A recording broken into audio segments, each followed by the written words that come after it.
पालन करता आया हूँ कि अत्यधिक तारीफ या पुरस्कार उस वर्ग का छद्दा ही है जो हमें कभी अक्सर ढसता रहता है। यहाँ उपस्थित सभी सृजन धर्मी साथियों को मेरा नमस्कार। आज मेरा सौभाग्य है कि गोपाल जी सत्र की अध्यक्षता कर रहे हैं और एक विचित्र संयोग भी है कि गोपाल जी की और मेरी किताब सन 2009 में एक साथ पहली किताब प्रकाशित हुई। तो ये बहुत विचित्र संयोग है, लेकिन उनका कहना है कि मैं थोड़ा और पहले से लिख रहा हूँ, तो वो मुझे वरिष्ठ की दर्जा देते हैं और वो युवा कवि है हमारे बीच। जब मैं हमारे गोपाल दादा का वरिष्ठ युवाधिक कवि का स्वागत करता हूँ। राजबिहारी गोविंद जी का हार्दिक धन्यवाद, उन्होंने कविताओं पर अपनी बात रखी। अनंत भटनागर जी का बहुत सादगी से आपने उनकी बात रखी, शुक्रिया अदा करता हूँ। राज भाई के लिए तो क्या ही कहूँ, यह प्रेम सीमाओं सारे समुद्रों से पार है। तहे दिल से शुक्रिया करा है। और सुमन जी का मैं बहुत हार्दिक आभार करता हूँ, उन्होंने मुझे मंच प्रदान किया। मेरी पहली कविता है पानी में घुली लोग धूल। पानी गिर रहा था, पानी गिर रहा था, लगा माँ बोल रही। पानी गिर रहा था, लगा माँ बोल रही है। अमूमन माँ की आवाज़ पानी जैसी ही है। अमूमन माँ की आवाज़ पानी जैसी ही है। वह बोलती है तो भीतर हलचल है। उसके बोलने में पानी जैसी ही सरलता है। लगातार बहते बोलते उसने जीवन का हर दुख पिघला दिया। बचपन में जब वो थपकियाँ देकर सुलाती थी, बचपन में जब वो थपकियाँ देकर सुलाती थी, पीठ नाव में बदल गया। पानी हिलोर भरता और हमारी सारी नावें नींद में डूब जाए।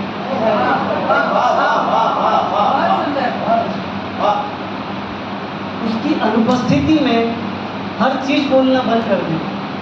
उसकी अनुपस्थिति में हर चीज़ बोलना बंद कर देती है, जैसे पानी जमीन में और गहरे होते हैं। कभी कभी वह पानी के गीत गाती, कभी कभी वह पानी के गीत गाती, जैसे सभी माओं में सदियों की एक धुन रुझी हुई है, जिसे वो अपने असंख्य मुँहों से सुनाती आ रही है।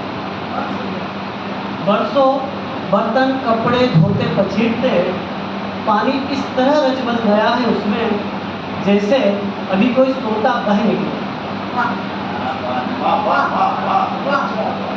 वह ममता इसी तरह लुटाती है, मानो कोई बरसाती नदी समुद्र हो जाना चाहिए।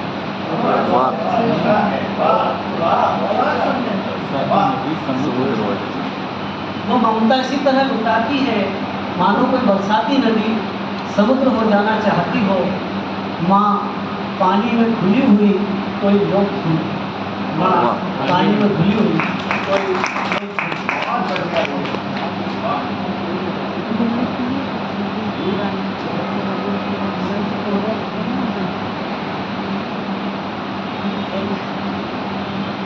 कोई बोलता प्रेम बोलता सुनाने सकता हूँ। मुझे प्रेम का शहर है, वो तो काशी इस शहर में बनी रहे। चाहता हूँ यह बची तुम्हारे आकाश में जिद्दी परिंदे की तरह उड़ रहा हूँ। तुम्हारे आकाश में जिद्दी परिंदे की तरह उड़ रहा हूँ।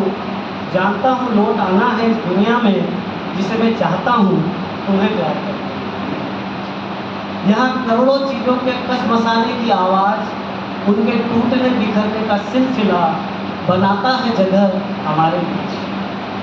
अलग नहीं है तुमसे प्यार करना और इस दुनिया में चोट खाकर संभलना। अलग नहीं है तुम्हें प्यार करना और इस दुनिया में चोट खाकर संभलना। अलग नहीं है हमारे सपने, चाहते और नाराजगी। तुमसे रुकता हूँ तब यही आपाधापी में चेहरों को उलझते मुस्कुराते देख भर उठता हूँ समुद्र की तरह, जैसे तुम्हारे प्यार। ऐसा भी होता है कि खिलाफ लगने लगता है सब कुछ, तब मिलती हो तुम उस अंतिम दरख्त की तरह जहाँ हजारों चिड़चिड़ाती चिड़ियाओं से भर उठती है यह पृथ्वी। तुम्हें प्यार करते हुए चाहता हूँ यह पृथ्वी, तुम्हें प्यार करता हूँ।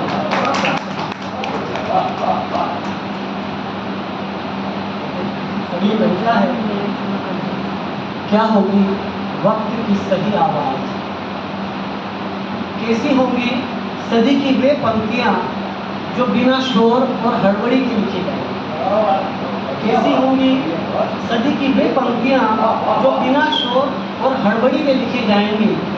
क्या वह झूठ के बारे में होगी, क्या वह झूठ के बारे में होगी, क्या किसी बड़े हादसे, क्या उसमें बच्चे होंगे और वे पेड़ जिन्हें अभी तक जलाया नहीं गया। औरतें तो अमूमन वही होंगी, लेकिन वे पंचायतें जिनमें गोत्र जाति धर्म की रस्म अदायगी टूटी ही नहीं। वे कितनी औरतों के मालिक होंगे, कितनों के भक्षक।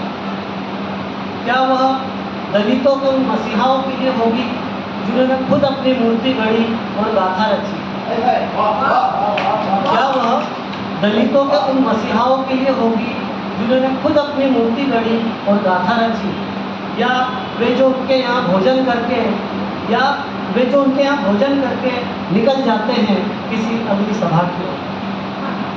क्या होगी वक्त की सही आवाज़ जो हमारे चुप रहने से ज़्यादा ज़रूरी है।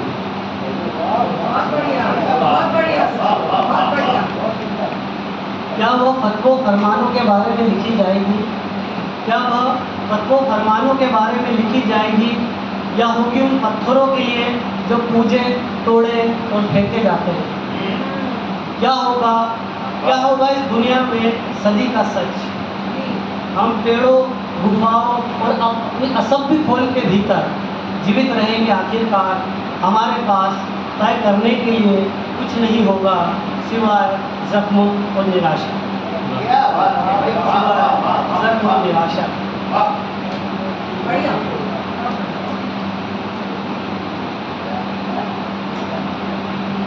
ये कविता है, राजबिहारी जी ने इसकी शुरुआती पंक्तियाँ पढ़ी थी। मैं इस कविता को मुकम्मल बनाता हूँ। सवाल यह है तुम किस चीज़ से दुनिया को बचाना चाहोगे। सवाल यह है तुम किस चीज़ से दुनिया को बचाना चाहोगे, हथियार से, बाजार से या प्यार से। हथियार अगर तुम्हारी ज़रूरत है तो तुम दुनिया नहीं खुद को बचाना चाहते। हथियार अगर तुम्हारी ज़रूरत है तो तुम दुनिया नहीं खुद को बचाना चाहते हो, और अगर तुम बच गए तो समझो तुम एक जंगल के बीच हो जहाँ कटे पेड़ों के नीचे एक खूबसूरत सपना है परिंदों की आंखों में दबा हुआ। तुम चाहते हो उसे घर ले आया जाए, लेकिन जैसे ही छूते हो तुम उसे वह टूट जाए। तुम अगर बाजार को चुनते हो तो निश्चित ही जहाँ तुम दाव फेंकोगे तुम्हें अपने खरीदे अनेक प्रतिरूप दिखाई देंगे। यह दुनिया कमोडिटी की तरह होगी जहाँ तुम तय करोगे भाव और उसके उतार चढ़ाव। तुम्हारी जीत ही जीत होगी, लेकिन जैसे ही तुम सोचोगे अपनी हार के बारे में हारे जाओ। तुम अगर प्रेम के साथ हो तो कहना मुश्किल है तुम उदास नहीं होगे। तुम अगर प्रेम के साथ हो तो कहना मुश्किल है कि तुम उदास नहीं होगे, बल्कि हर अवसर पर घेरा जाएगा। कई दीवारों के भीतर चुने जाते हुए जब तुम मुस्कुराते मिलोगे बरसों बाद भी लोग निराश नहीं। जैसे ही बिखर जाओगे तुम दुनिया के हर दुख। ये प्रेम की ताकत है। मरने के बाद वो कैसे अपनी तासीर को एक से दूसरे में स्प्रेड करता है।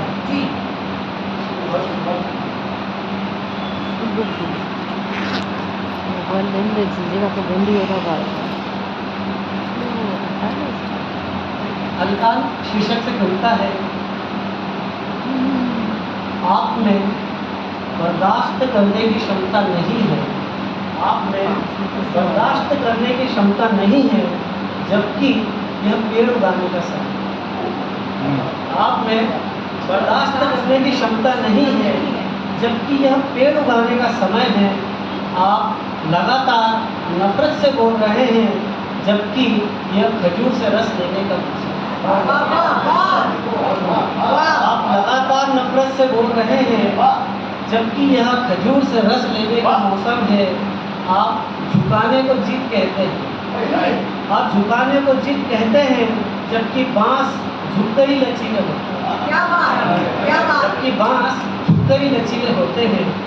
आप शांति का कुपाठ करते हैं, आप शांति का कुपाठ करते हैं, जबकि वह तो जड़ों में बैठी है। आप निरंतर हरकान हैं, जबकि एक ध्वस्त जंगल लौटने की तैयारी में लगा है। आप अमरता के लिए बेचैन हैं, आप अमरता के लिए बेचैन हैं, जबकि कीड़े रोज मरकर दुनिया में। आप अमरता के लिए बेचैन हैं, जबकि कीड़े रोज मरकर दुनिया में।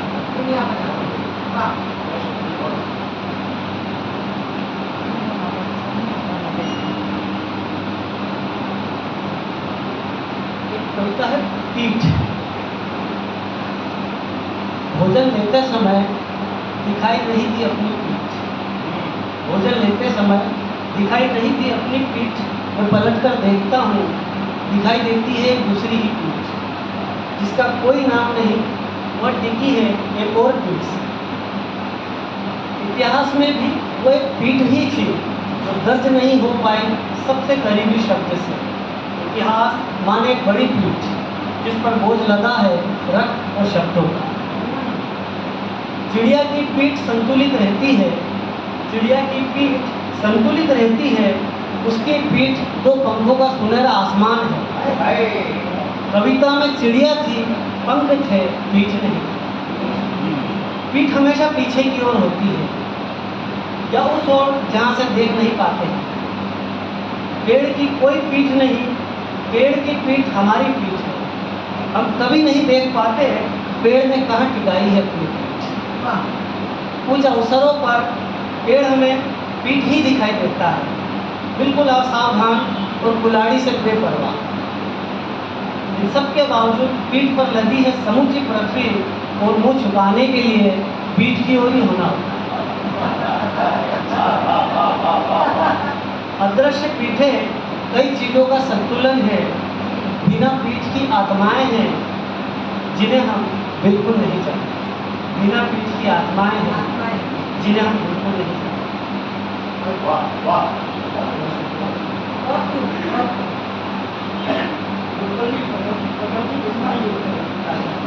एक आपको मैं थोड़ा सा वो भी सुनाता हूँ।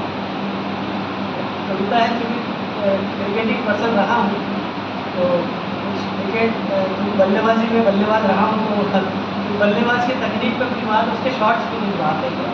क्रिकेटिंग शॉट, जब आप लय में होते हैं हर शॉट फेवरेट हो जाता है। जब आप लय में होते हैं हर शॉट फेवरेट हो जाता है। डिफेंस भी सुंदर लगने लगता है, जैसे किसी ने तूफान को रोक दिया। और हिटिंग तो मानो पारिजात के फूल की तरह धारासार बरसने लगती है। ड्राइव और पुल, ड्राइव और पुल विभिन्न तटों पर लहरों का उन्वान रचते हैं। कट और ग्लांस नृत्य की तरफ मन होते हैं। कट और ग्लांस नृत्य की तरफ मन होते हैं। स्ट्रेट ड्राइव माशाअल्लाह जंगल में खुल रही दिशाओं की ओर आमंत्रित करता है। स्ट्रेट ड्राइव माशाअल्लाह जंगल में खुल रही दिशाओं की ओर आमंत्रित करता है। हाथों की कलाई मोड़कर, हाथों की कलाई मोड़कर जमीन की सतह से समुद्र के तलहटी छू आना, यह कमाल फ्लिक का है। अब हंसना जोर जोर से। स्क्वायर कट में, जोर से स्क्वायर कट में एक प्रेमिका सा टच है। स्क्वायर कट में एक प्रेमिका सा टच है, छूते ही मन अधीर हो उठता है। लॉन्गन ड्राइव किसी खूबसूरत पहाड़ के नाम सा है। लॉन्गन ड्राइव किसी खूबसूरत पहाड़ के नाम सा है, जैसे उसमें नदी गई। अचानक किसी तार से उड़कर एक नन्ही चिड़िया आसमान की ओर लपकती है, देखते ही देखते गुम हो जाती है। अपरकट में एक नन्ही चिड़िया, अपरकट में एक नन्ही चिड़िया।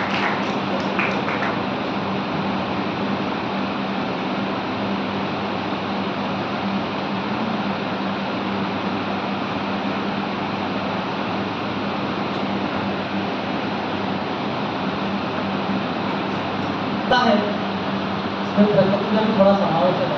सुबह और स्त्री, खाली सीढ़ियाँ डूब जाती है सुबह के शांत संगीत, खाली सीढ़ियाँ डूब जाती है सुबह के शांत संगीत में, पानी की बूंदें गिरती है लोहे के एक सादे नल से, कीड़े सजग होते हैं, पर्दे चुपचाप भाप भरते हैं, एक हल्का सा झोंका उठता है खाली कमरे में, रोशनाई गाती है, मृत्यु के चेहरे पर छींटे हैं, मृत्यु के चेहरे पर छींटे हैं, और सारा संघर्ष, दुनिया का सारा संघर्ष स्त्री की आंख से शुरू होता है।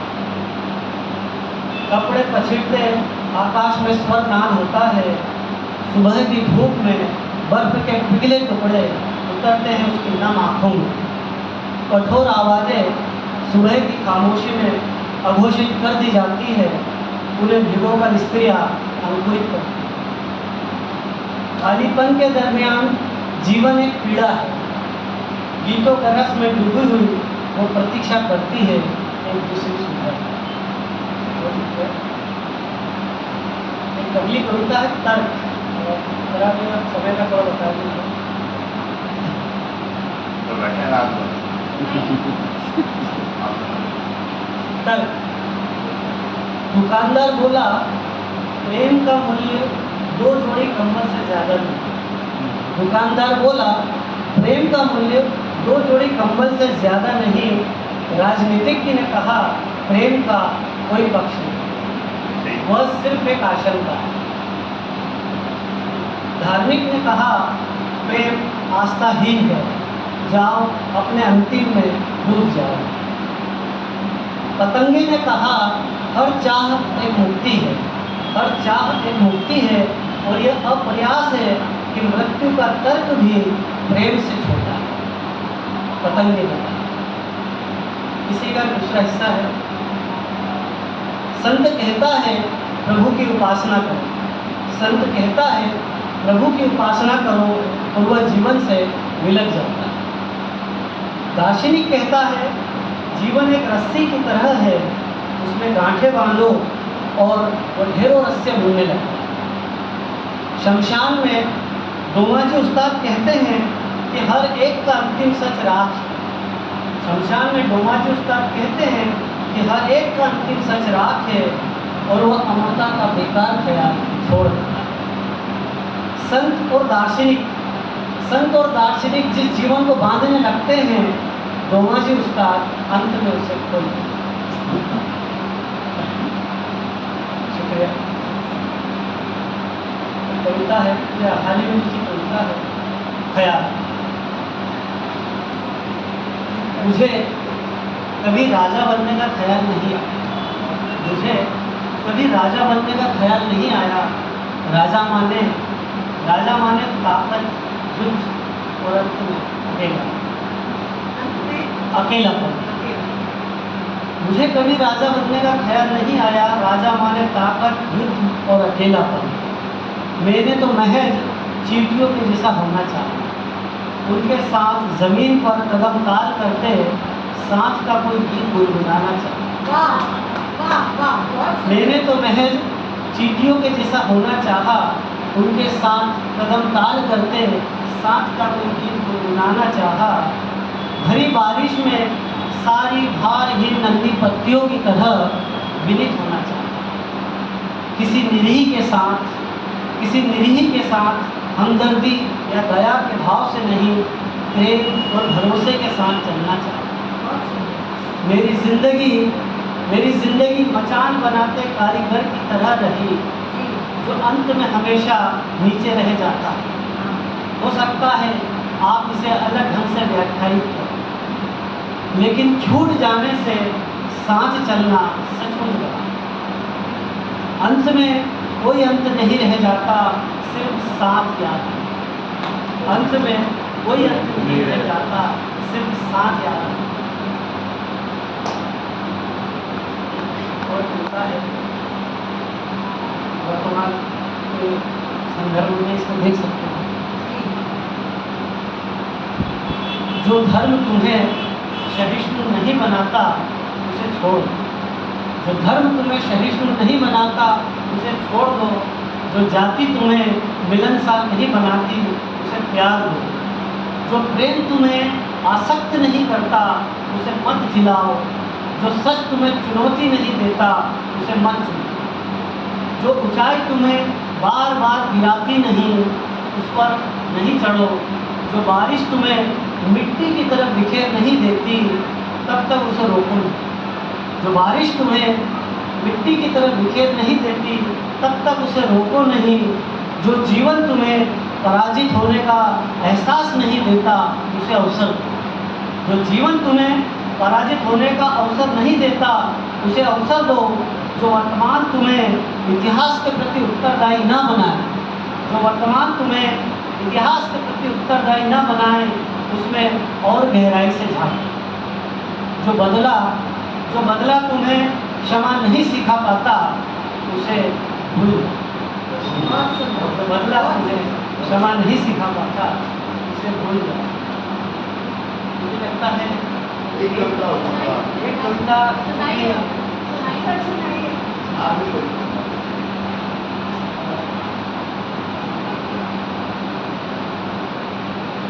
पिछले 2-3 दशक के जो महत्वपूर्ण हमारे देश में जो घटित हुआ है तो मैं 2 घटनाओं से बहुत महत्वपूर्ण मानता हूँ। एक 92 का बाबरी मस्जिद का घटनाक्रम और दूसरा जो मुझे अभी लगता है वो तमाम स्त्री जातियों के प्रति बिल्किस बानो के साथ हुआ अत्याचार, उसको न्याय न मिलना ये केवल एक कौम की बात नहीं है, ये न्याय की बात है। अगर कहीं किसी को न्याय नहीं मिलता है तो वो उसका हिस्सा सब में बराबरी से रखता है, वो अन्याय आपके हिस्से में भी आ रहा है। तो उसी बिल्किस बानो की ने उनके लिखी थी, बहुत सी कहानियाँ हैं जिन्हें पढ़ा जा सकता है, बहुत सी कहानियाँ हैं जिन्हें पढ़ा जा सकता है, लेकिन कुछ कहानियाँ ऐसी हैं जिन्हें पढ़ना शरीक होते जाना। बहुत सी कहानियाँ ऐसी हैं जिन्हें पढ़ा जा सकता है, लेकिन कुछ कहानियाँ ऐसी हैं जिन्हें पढ़ना शरीक होते जाना है। हम भीतर ही भीतर गलने लगते हैं, खून हमारी धातों में जमने लगता है। हम सच बोलना चाहते हैं मगर ये दुस्साहस नहीं बचता जब अपराधी के हाथ खुले। हम बचे रहने की जुगत में चुप रहते हैं फिर भी हम नहीं बचते, हम बचे रहने की जुगत में चुप रहते हैं फिर भी हम नहीं बचते, इसलिए कि अपराध बोध की खामोशी अंदर के शैतान को जन्म दे रही है।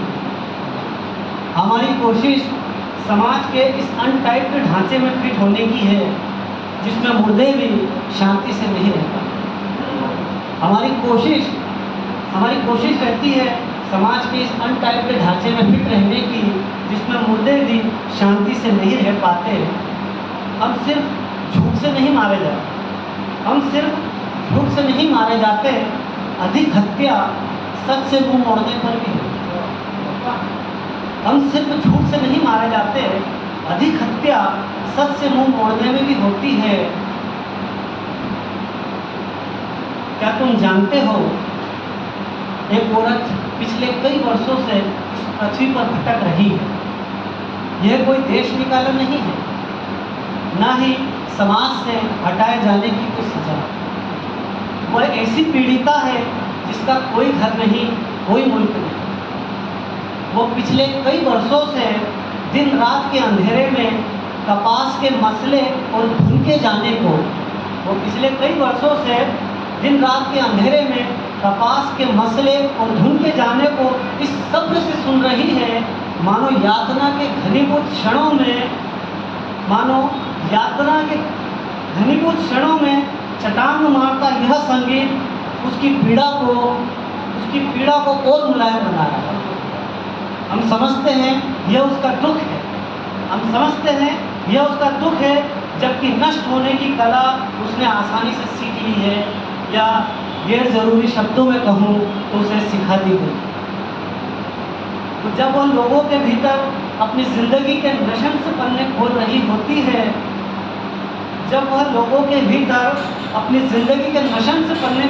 होती है, आप बीती रख रही है, एक रुई की तरह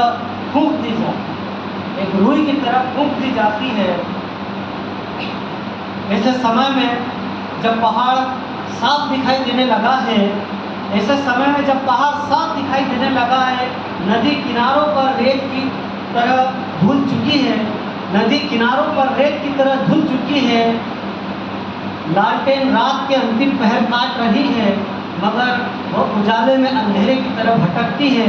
बंद कमरों झोपड़ों में इस कदर घबरा उठती है जैसे ढेरों हाथ उसकी पीठ और छाती पर रेंग रहे हैं।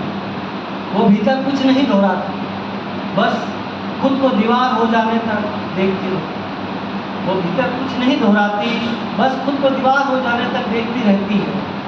यह मृत समय की पंक्तियाँ हैं, यह मृत समय की पंक्तियाँ हैं। अट्टहास करते दरिंदे बाहर फूल मालाओं से सुशोभित हो रहे हैं, हवा कड़वी हो चली है, इंसान एक दूसरे से अथाह नफरत में लगे हैं। आलम यह है कि खुश होने वाले हत्या और बलात्कार में भी फितरत से बाज नहीं आते। मौके पे मौके अपनी स्खलित नपुंसकता को, अपनी वासना को उड़ेलते फिरते हैं। सचमुच अब सिर्फ घृणाएं बची नहीं। न्याय वाले हाथों में खंजर को बचाने के लिए एक इस्तेमाल किया गया रुमाल है। न्याय वाले हाथों में खंजर को बचाने के लिए एक इस्तेमाल किया गया रुमाल है। जब सबूत मांगे जाते हैं, रुमाल चुपचाप ढक दिया जाता है खंजर पर। जब कोई सच कहने को होता है, मार दिया जाता है। कई घर बदलने के बाद किसी घर की कोई पहचान नहीं बची थी उसके लिए। जब भी कोई घर का ठिकाना पूछता, वो सहम कर आसमान देखती।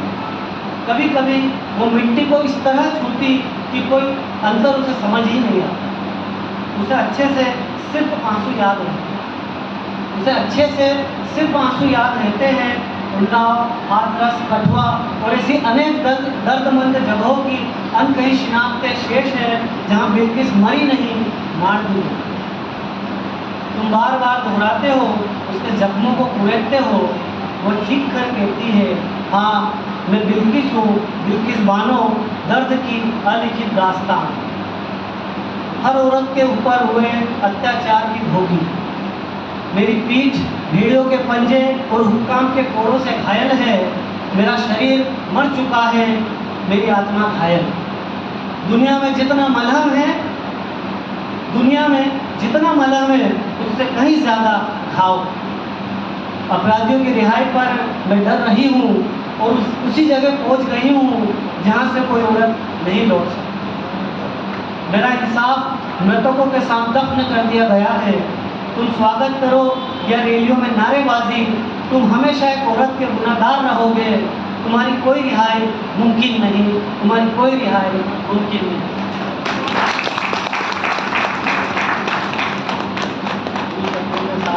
विराम देता हूँ क्योंकि मैं चाहता हूँ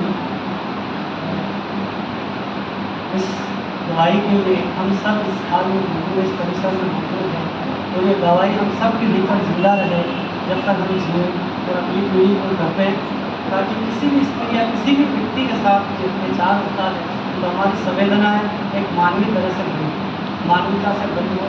अगर मेरी कविता में कुछ या उदासी दी है तो मैं क्षमा बिल्कुल नहीं मांगूंगा, क्योंकि मैं यही बात लेकर यहाँ आया था। और क्षमा इसलिए मांग सकता हूँ कि अगर मेरे शब्दों में, मेरे कविताओं में कुछ कमी रह गई हो तो उसकी